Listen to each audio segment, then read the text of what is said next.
호스텔 전환 후 매출은 7개 기준 1박에 약 65,000원에서 8만원 정도 잡으셨고요. 월 매출은 약 1,500에서 1,700만원 정도로 오르셨어요. 여기에서 순수익은 비수기 그리고 성수기는 약 도 받을 수 있었습니다. 안녕하세요. 똑 부러지는 건축 언니입니다. 요즘 자영업 하시는 분들, 특히 식당, 카페 사장님들 굉장히 많이 힘드시죠? 재료비, 인건비, 월세 다 오르고 예전처럼 장사만 잘하면서 버티는 시대는 이제 아닌 것 같아요. 그래서 최근에는 요식업을 정리하고 숙박업으로 넘어오시는 분들 굉장히 많이 계신데요. 그 중에서도 호스텔 용도 변경이 새로운 대안으로 떠오르고 있어요.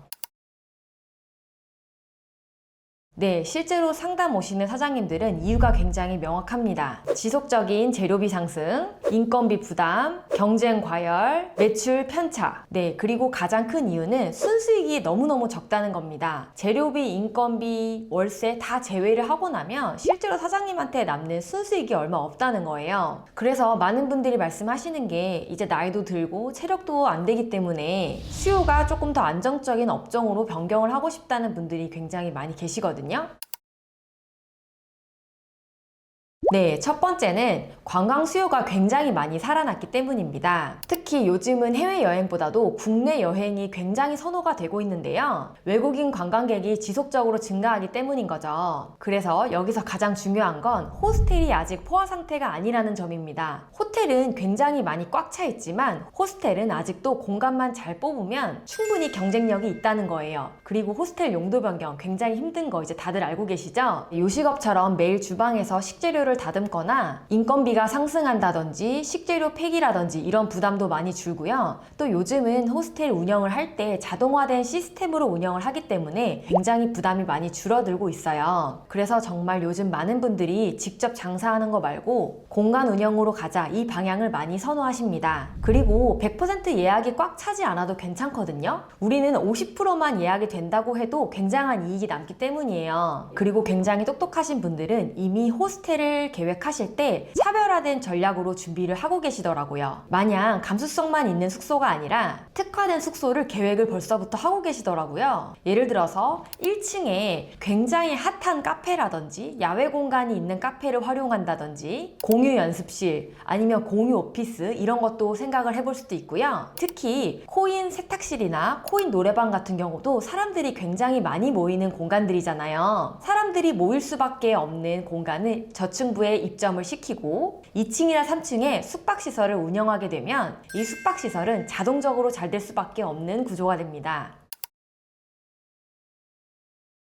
네, 제가 실제로 진행했던 용도 변경했던 사례인데요. 우선 이 사장님께서는 1층에서 식당을 운영하고 계셨었는데 1년 만에 체력도 굉장히 힘들어지고 월세라든지 인건비나 이런 것들이 상승함으로써 운영에 대해서 굉장한 문제를 겪고 계셨었어요. 식당 시절 월 매출이 1,200에서 1,500 정도 올라왔었는데요. 순수익이 300에서 400만 원 정도 가져가셨다고 합니다. 하지만 사장님께서는 하루에 10시간 이상 일을 하고 계시더라고요. 그래서 1층 식당을 과감하게 포기를 하고 소형 카페로 전환을 했습니다. 1층에는 소형 카페를 놔두고 1층에는 호스텔의 커뮤니티 공간을 계획을 하였어요. 그리고 2층, 3층을 추가적으로 임대하여서 숙박시설로 용도 변경을 하고 객실 7개를 운영을 시작하셨습니다. 호스텔 전환 후 매출은 7개 기준 1박에 약 65,000원에서 8만원 정도 잡으셨고요. 월 매출은 약 1,500에서 1,700만원 정도로 오르셨어요. 여기에서 순수익은 비수기 800만원 그리고 성수기는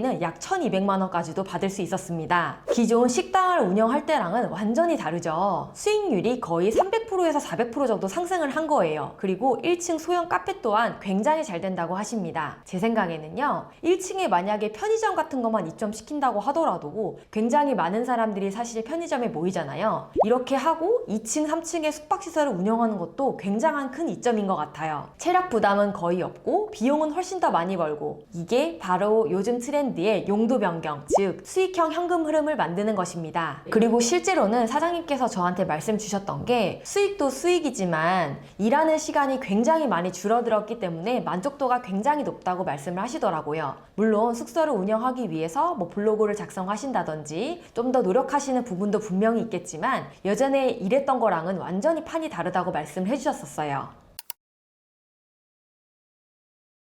결론부터 말하면 절대 아닙니다. 사실 호스텔은 법적으로 따져야 될 조건들이 굉장히 많은데요. 여러분들 이제 다 익히 알고 계시죠? 일반 주거지일 때, 그리고 일반 주거지가 아닐 때 이렇게 나눠볼 수가 있는데요. 우선 일반 주거지일 때는 첫 번째는 도로 조건 8m 이상 나와야 되고요. 강남구, 중구 같은 경우는 4m 이상도 가능하고요. 그리고 이격거리, 차폐 조건, 창문을 막아야 되는 조건들이 있었습니다. 네, 그리고 건축물의 높이, 소방 설계 이런 내용들을 하나하나 다 확인을 해봐야 됩니다. 그래서 호스텔이 아직도 포화 상태가 아닌 이유는 바로 호스텔로 용도 변경하기가 굉장히 어렵기 때문입니다. 되는 건물들이 잘 없어요. 30건 이상 제가 문의를 해드릴 때도 있지만 그 중에서도 하루에 한 건도 호스텔이 가능한 건물이 없을 때도 있었습니다. 이런 호스텔 용도 변경 조건에 대해서는 이전 영상들이 있으니 꼭 참고를 해보셨으면 좋겠습니다.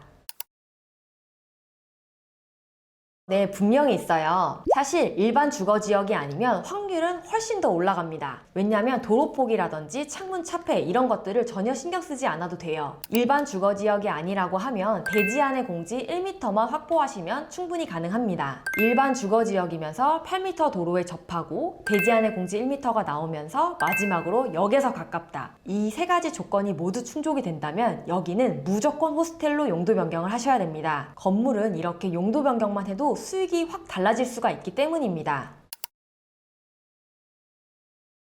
사실 이렇게 보시면 확실히 이해가 되실 텐데요. 호스텔로 용도 변경하실 때 사실 처음에는 굉장히 힘드실 수가 있어요. 설계사무소랑 계약도 하셔야 되고 또 용도 변경도 진행을 하셔야 되고 사업계획 승인도 받아야 되고 그리고 소방 설계를 하고 소방 설계 공사도 해야 되고 그리고 허가가 최종적으로 나오게 되면 이제 인테리어 회사를 선택을 하시던가 아니면 이제 셀프로 인테리어를 해서 공사를 어찌됐든 하셔야 되는 거잖아요. 이제 이런 일련의 과정을 거치게 돼서 이제 숙박업으로 신고를 해서 운영을 하시게 되는데요. 물론 처음에는 굉장히 힘드실 수가 있어요. 그리고 이게 맞는 건가 이렇게 생각이 드실 수도 있습니다. 그렇지만 처음에 이렇게 세팅을 잘 해놓으면 이 식당을 운영하는 것과는 굉장히 다를 수가 있어요. 식당은 사실 매일매일이 전쟁이거든요. 또 어떤 날은 장사가 잘 될 수도 있고 또 어떤 날은 장사가 안 될 수도 있습니다. 날씨 영향도 굉장히 크고요. 그렇지만 호스텔 영업은 처음에 세팅을 잘 해놓는다고 하면 물론 예약이 80% 100%까지 나오는 거 굉장히 힘들지만 그래도 열심히 한다고 하면 50에서 60%는 충분히 가능하거든요. 그리고 이것도 운영하시는 사장님의 노력에 따라서 80%씩 예약이 차시는 곳도 굉장히 많다고 합니다. 그렇기 때문에 재료비, 인건비 상승, 월세 상승 이런 것들에 대한 걱정이 없기 때문에 호스텔로 용도 변경을 굉장히 많이 선호하고 있는 것 같아요. 정리해보면 오늘 영상의 핵심은 바로 이거예요. 요즘처럼 경기가 어려울수록 운영 난이도는 낮고 수익 구조가 훨씬 더 안정적인 업종을 찾게 되는 건데요. 그 대안 중 바로 하나가 호스텔 용도 변경입니다. 혹시 내 건물도 호스텔로 용도 변경이 가능하신지 궁금하신 분들 구글 폼을 통해서 문의를 주시면 제가 한 분 한 분 직접 상담을 드리도록 하겠습니다. 네, 지금까지 건축 언니였습니다. 이 영상이 도움이 되셨다면 구독과 좋아요 부탁드립니다. 감사합니다.